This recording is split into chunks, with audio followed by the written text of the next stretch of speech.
Hello দর্শক ভাইরা, কেমন আছেন সবাই? আশা করি ভালাই আছেন। আইনারা যারা মাখ হই না গাইন এই ক্ষেতের মতন করবেন না। এই ক্ষেতটা দেখুন 2 বিঘা মাটি মাখ হই না গাইছে,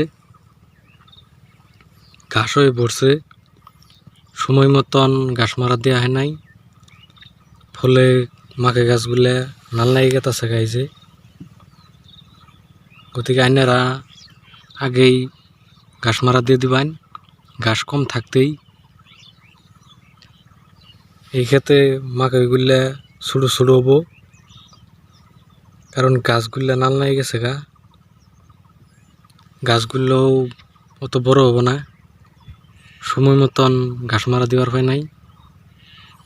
গতিকে আইনারা ঘাস কম থাকতেই ঘাস মারা দিয়ে দিবেন। আর এই ক্ষেতটা দেখুন, এই ক্ষেতটা কি সুন্দর, আগেই ঘাস মারা দিছিল ঘাস কম থাকতেই। মাকে গাছগুলো একবারে চিকচিক করতেছে। এই ক্ষেতের মাকে লাগাবো, বড় বড় হবো। और अगर तुम लोग नए हो तो सब्सक्राइब करो।